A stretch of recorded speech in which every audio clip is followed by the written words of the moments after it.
Wildcats podcast. I'm joined by John Schuster. I am merely Mike Luke. All right, guys, let's get to it. Everybody hop in here. Got a lot of good stuff to decipher. Got a lot of good stuff to break down right here. First and foremost, the Arizona Wildcats win this game. A fairly easy performance, I would say, against an NAU squad that, well, I think it's probably fair to say was a little bit outmatched here. Arizona wins comfortably, though. John Schuster, first and foremost, what were your initial impressions? Well, my first initial impression is I need to get ahead of the Wildcat logo. As always, brought to you by DraftKings. Throw down $5. You get a $200 free play from the DraftKings Sportsbook app if you win your NFL game. That's how they rock and roll around there. Great place to be. John Schuster, you're up. I apologize. No problem at all. It allowed me to move away from the little Wildcat logo here that was kind of infringing on my bald excellence. So now that that's taken care of, every once in a while out of the gate, you have some rough things to deal with. And if that's the worst thing that happens here, then it might be a decent season, all things considered. Oddly enough, and this is a game where Arizona, you're going to look at the final score, and Arizona put up a bunch of points. And I thought, generally speaking, offensively, they weren't all that smooth.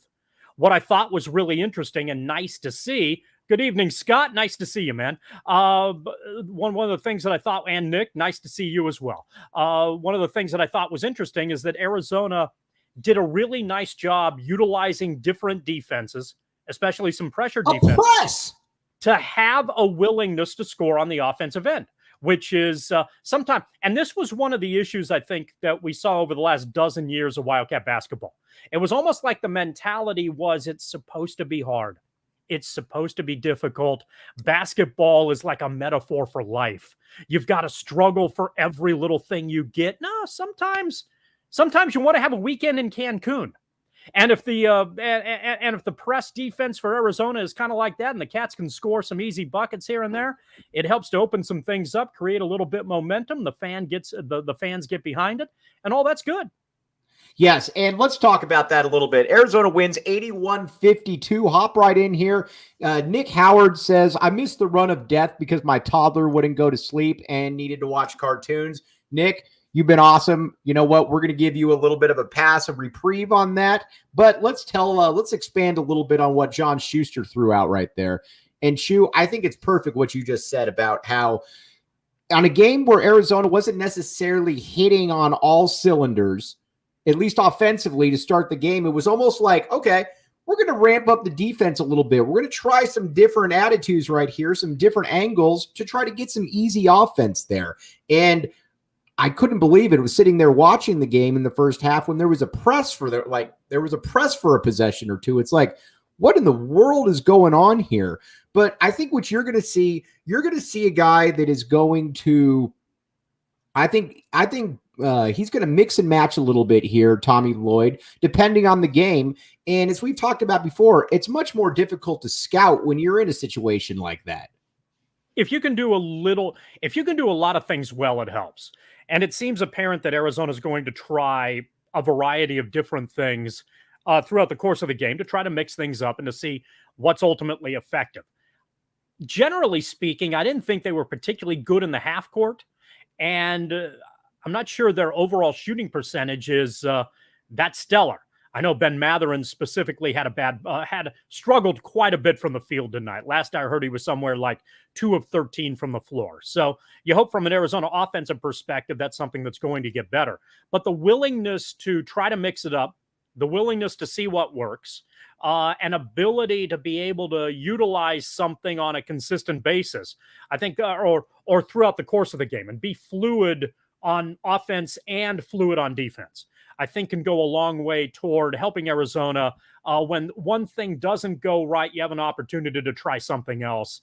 And, I think that's what we're going to see through the Cats, from the Cats throughout the course of this year, is a lot of mixing up, a lot of trying to figure out how to do things. But one of the weird things I think is that there's this quote unquote, and I know this phrase will be used a lot and it's been used by a lot of people. You use it quite a bit, Mike, is this run of death thing. But Arizona, I think, is also going to have lulls of death. because you're going to see a final score where the Cats score somewhere in the neighborhood of 80 or 90 points, saying, wow, that offense was really efficient. That offensive they were consistent from minute 1 until minute 40. But they will go through pockets throughout the year where they don't look very good offensively. Mm-hmm. And then other pockets will occur where they score 25 points in a 5-minute period. Right. And so I think there's going to be a lot of that element that takes place. And it's going to be, there are going to be times throughout the game, it's like, man, they don't look particularly good. They're kind of off kilter. They're missing shots. They're in the bad spot. They're letting the other team score some points. And then, you work your way over to the refrigerator, pick up some carbonated beverage, look back up all of a sudden, 30 seconds later, they ran off 8 points. And right. Wait, what just happened? So I think it's going to be a weird thing to watch from time to time. And as the season moves along, maybe we'll be at a point where we kind of expect something like that to happen, and we'll see if Arizona's able to deliver. And let's talk about it because we got some comments coming in here. I think Nick Howard makes a great point. I love the fact that Lloyd teaches instead of dictates. And talking to some of the guys on the media row. Man, were you at the game tonight? Were you hanging out at Media Row, Mike Lou? Oh, I was there. I was back in the A in person, not just via television. Man, yes. You were pure VIP. Yeah, for sure. Big deal around here. Mm-hmm. But right. on a serious note, though, when you watch a serious note. Yes, for sure. We all do. The players don't look like they're scared to make a mistake now. Where, I mean, and again, I don't want to always turn this into a Sean Miller bashing thing because we're really not. But how many times when you would watch Arizona basketball, an Arizona game, would you say, oh gosh, well, so-and-so just missed a shot or he turned the ball over. He's going to be taken out of the game. These guys were allowed to play through their mistakes, and it just felt like an enjoyable brand of basketball. It felt like something that guys were, okay, I made a mistake. I'm going to correct that, but I know I'm not going to be taken out though either, Shu. Yeah, there's going to be a fair amount of communication, I think. And to be fair, both versions work. It's not we have to remember that Sean Miller was a successful coach at Arizona. No doubt. Again, dictatorial, but I think many of his players were okay ultimately playing for him. So I think generally speaking, the experience was good. One of the things when you've been recruited by one coach and you're playing for another coach, you wonder how that dynamic is going to be. And it appears, at least in the early stages, that this group enjoys what it is that Tommy Lloyd is trying to bring across from them as far as the teaching element is concerned. But they also have to perform. And this team may be deep enough to where if they aren't doing what it is they're supposed to do, there may be a kid behind them who can do it a little bit better. So it's not happy-go-lucky. It's not all of this. Yes, it's important to be able to make mistakes and have the freedom to understand from that. But it's also important to learn from those mistakes and not make them consistently. And if you can do that, then you get better and the team gets better. And if you consistently do make those mistakes, I wouldn't be at all surprised if somebody else on the bench is going to take your spot and maybe get a few more minutes until you ultimately figure it out. And let's talk a little bit about the rotation going forward, because honestly, Shu, watching this game, I think that it's pretty clear cut as to what the rotation is going to look like. But as always, want to remind you about DraftKings, code word PHNX. You guys all know you're smart people. You're listening, guys and girls out there. DraftKings is where it's at. You put down $5 if you're a new customer on an NFL game. You get a $200 free play if you win. And you know what? You can turn that into a lot of different stuff out there. So download the DraftKings Sportsbook app now. 21 and up, Arizona only. 1-800-NEXT STEP if you got a little bit of a gambling issue. New customers only. Minimum $5 deposit. $1 wager required. Eligibility restrictions do apply. See DraftKings.com/sportsbook for all the details. Shu, do you got any thing going on? Because I actually was looking at the over-under in this Arizona NAU game and I looked at it and I thought 139 seemed a little high for a team that wasn't good. So guess what? Guess who pocketed $7.64 off a $8 bet? Oh, wow. If you keep doing that sort of thing, the folks on Media Row are going to ask you to pick up pizza. And So yes, you better you don't need to be broadcasting that too much because you know that media people are leeches. oh, we have it. And Oh, by the so way, and so be we aware of that. Your triumphant approach right there was very impressive. I was successful in picking Arizona on the spread.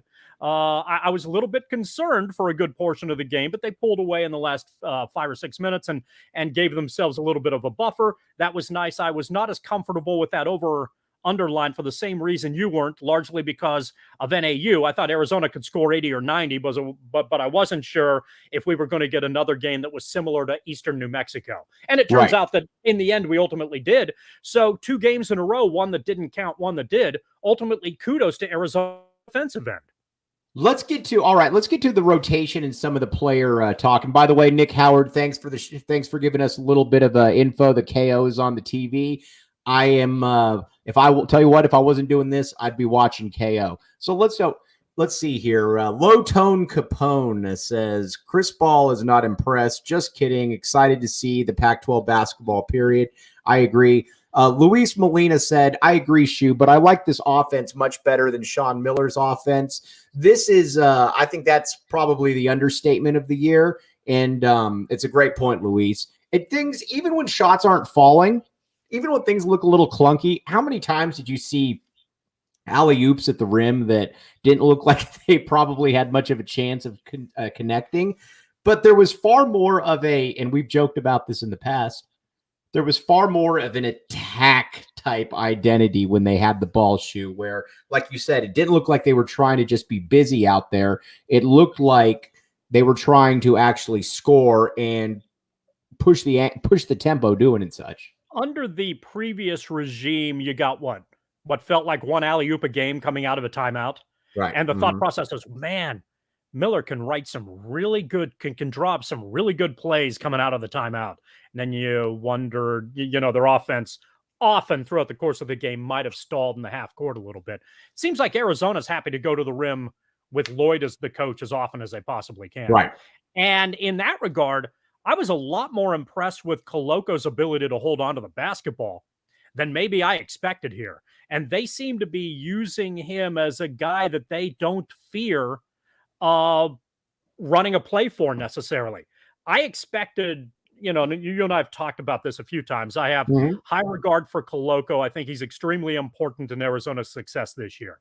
We'll be harping on that, I'm sure, throughout the course of the campaign. But one of the things that I figured this is Coloco gets rebounds. Coloco, causes disruption at the rim. On the defensive end, Coloco handles an outlet pass, maybe sets a screen, and that's it. They aren't running any plays for him. But they seemed comfortable enough to get him involved on occasion. Right. And I thought he did a pretty reasonable job, maybe a lot more than I anticipated. His athleticism on the inside is going to help. It's going to help. And look at some of these guys, too, that I think are able to fit in. And let's talk with let's talk Jalen Terry a little bit. And, the cool thing about being on here with Schuster is Schuster's able to look at these guys without a lot of preconceived notions because he's not following the recruiting angles. He's not, well, this guy's supposed to be this guy is supposed to be that. You're just going by what you see. And if this was one of your first real times extensively watching Jalen Terry under Tommy Lloyd, well, let me get your opinion first, and I'll tell you what I saw out there. Okay. I wouldn't be terribly disappointed with it. There seems to be, the team as a whole, and Terry certainly fits into this realm. There's a lot of athleticism on this team, and I thought, again, I'll harken back to defense here, which sort of surprises me a little bit. Terry was one of a number of players who seemed to create athletic difficulties for NAU more on the defensive end than on the offensive end. And it, sometimes you've got to figure out one side of the ball before the other, especially in the early portion of campaigns as you're trying to get this all figured out and worked out. New coach, early season, new players coming into the system. How are you going to galvanize and make all of this work? I thought Terry was one of a number of players who exhibited good athleticism that you feel pretty good about. Mike, I'm more than happy to yield the floor because I know that you've seen him a lot. You do have recruiting perceptions as a result of that, and how the new Terry looked to you versus perhaps what you've seen before, I think can be an interesting tell. And KB Thiel, we'll get to your point here in just a second about Ker Kersa. But one thing that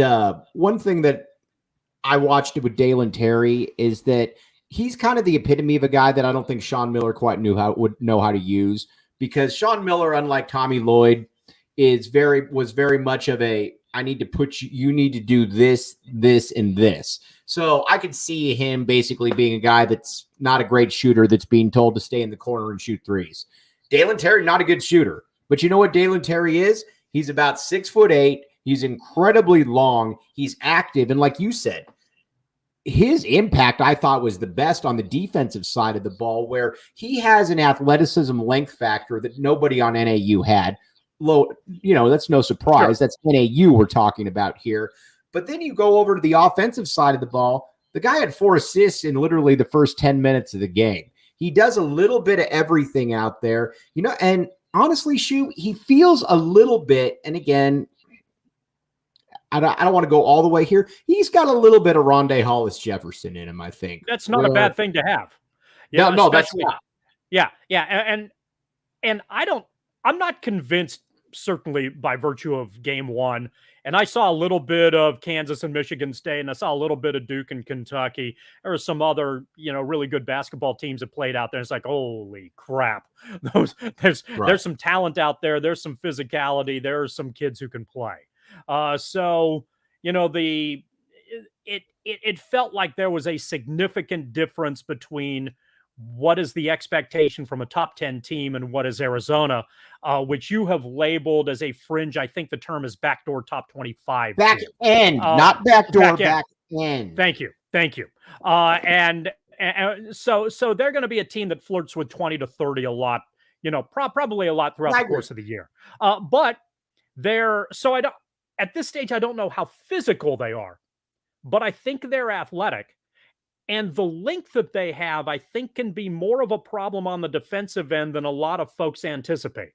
So you've got players at the 2, the 3, the 4, who are all in that 6'6" to 6'8" range. And then if you can keep Koloko on the floor, and if the Ballo kid can play a few minutes and fill up the inside reasonably well too, then you're in a situation where your size is a little bit better than a lot of the opposition might anticipate, and that can cause some problems. Again, as the year moves along, Arizona's going to have to be a heck of a lot more physical on the defensive end to have the success it needs to, because when you get into big games, half-court basketball matters. And Arizona's got a long way to go to be good in the half-court defensively and good in the half-court offensively. So we'll see how that ultimately pans out. But in terms of athleticism, I think, and surprising size, I think this team stacks up reasonably well and can be a surprise for a few opponents this year. Right. Now, let's talk a little bit. And one of the cool things, first and foremost, though, on the AZ Wildcats podcast is we have a cornucopia of different people on here. We've got John Schuster doing pre and post with us for basketball. We got Tony Gimino for football. During the week, we've got athletes. We got all kinds of stuff.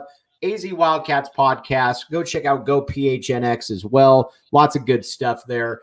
All right. Now, let's talk about Ker Kersa.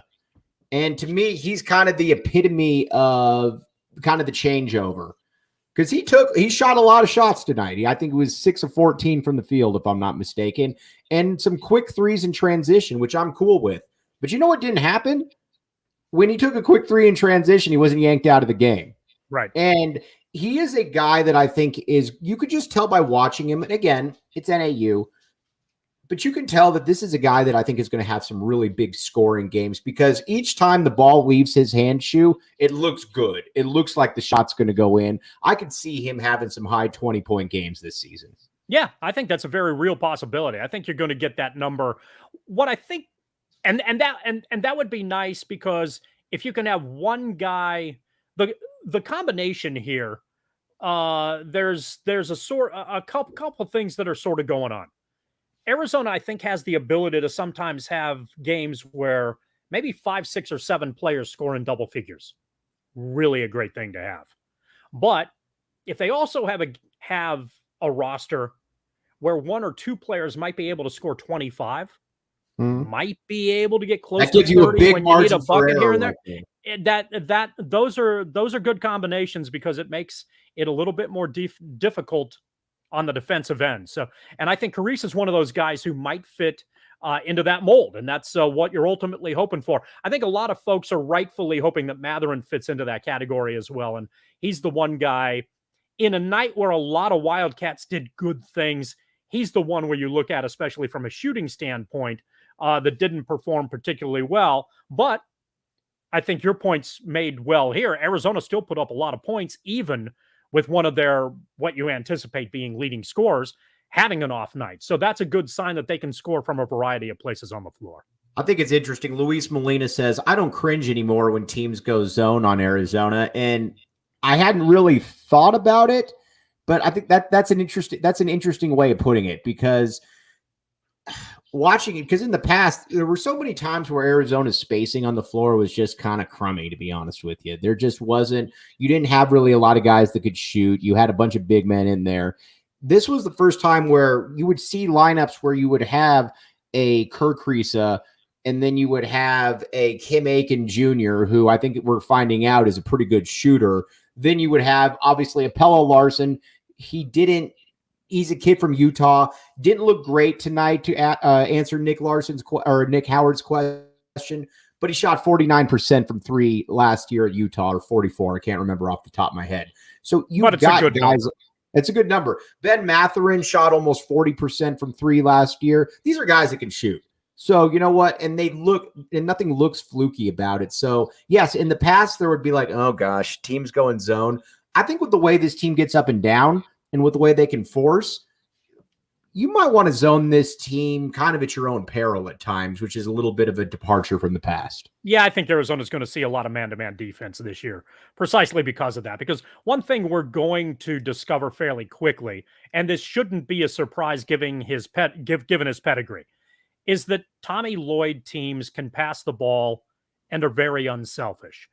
I think I saw you provide a stat somewhere earlier tonight. It might have been our good pal Rob Lance who did this, who said something like Arizona had 15 of their first 15 buckets, 13 were off assists. Yep. I think you're going to see a lot of that. I think that's going to be a key number to pay close attention to this year. And I suspect that when Arizona's offense is working well, that's going to be a positive result. Yes, I think you're right on that. Do you mind if I bring up another point as well that I think is absolutely going to be interesting? Okay, thank you, Mike Luke. I think the focus on the role of a specific point guard might be overvalued in the way that Lloyd offenses and Arizona's ultimately going to play.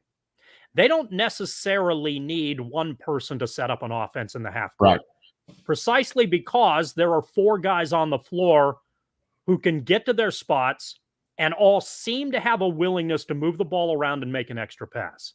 Right. And so if you have that kind of fluidity on the offensive end, I think that can go a long way toward helping things in the half court, which again are going to be very necessary in Arizona's success as this season moves along. Eventually, teams are going to figure out trying to run with Arizona can be a problem.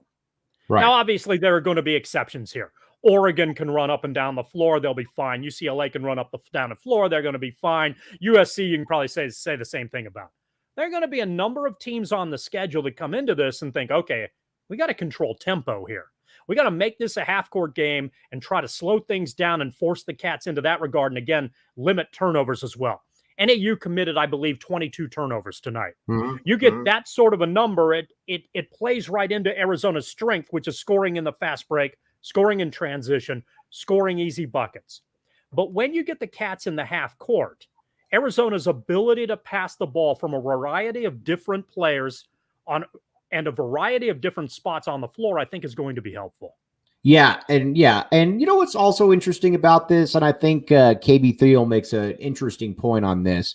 Watching Ker Kersa out there, he got a little bit of a spunk to his game. He got a little bit of and it's not kind of the Nico Mannion kind of the fake bravado, where you could just tell that, I don't want to say a chip on the shoulder, because that always brings really kind of an inferiority complex that I don't think is meant to convey a lot of the time. But he just had a little bit of a pizzazz to him that I think is going to be fun for people to watch out here. And the other thing too, he's going to be playing 30 minutes. You could just tell that with the way this team is structured, he's probably going to play a lot. But to your point, I could see him playing off the ball a lot when he's really got it going.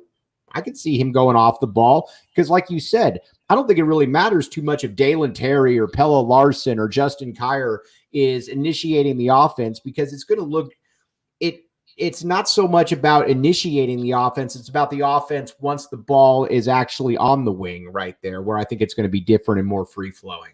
Yeah, there's this interpretation of a rigid disciplinary approach on how offenses work.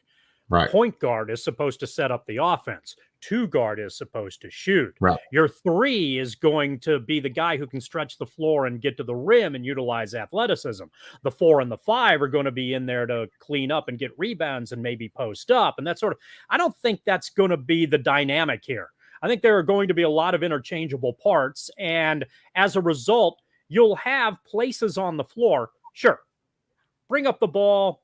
We're going to run this play. Okay, cool. You run that play and you get things started. But once the offense moves, I think two of the numbers to pay attention to.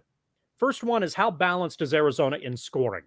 The second is, how balanced is Arizona in terms of assists?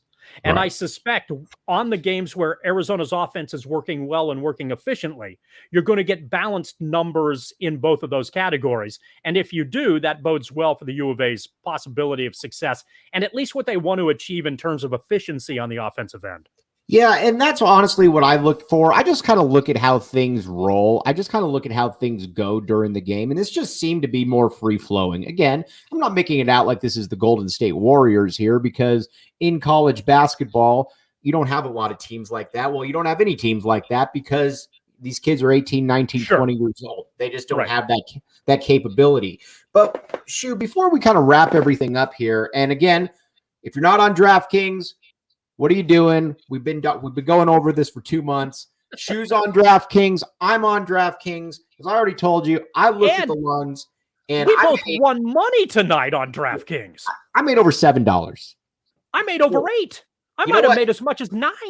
And here's the thing. If you make over $7, if you got real money to play with, I could have turned that into a lot of money. And that's why you want to be on DraftKings. They got a great deal going on right now. Throw down $5 on an NFL game. You get $200 in free plays if you win.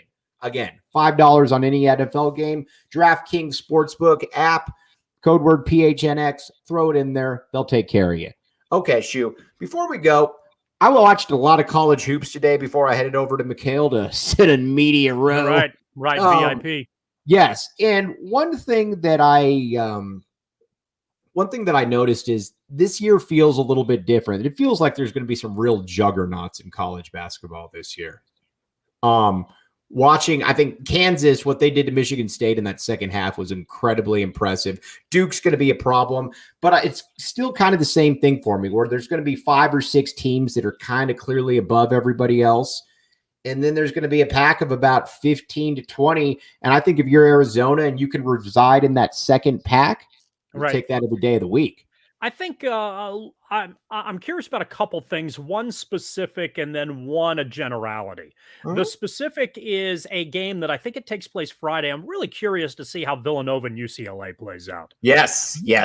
Villanova is a lot of people, and Jay Billis talked about this on the broadcast tonight. He thinks UCLA is the best team in the country. I agree with him. They return everybody. They have somebody else in the mix. You're in that camp as well. The way that John Schuster's not in that camp. Schuster. You're a resident Gonzaga guy. Are you back in the Zags? Yeah, sure. It's more that I just don't know. But one of the things that, because we're on the West Coast, desert Southwest, all of that, I think we really underappreciate what Villanova and Jay Wright have done.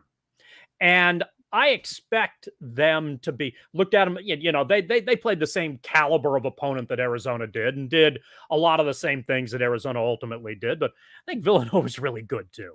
And they're a team that's a game that I'm really fascinated about in the early stages. That's the specific. The generality is how well do some of these teams improve in the 2-month period before we get into the into the new year. I expect there to be a lot of inconsistency.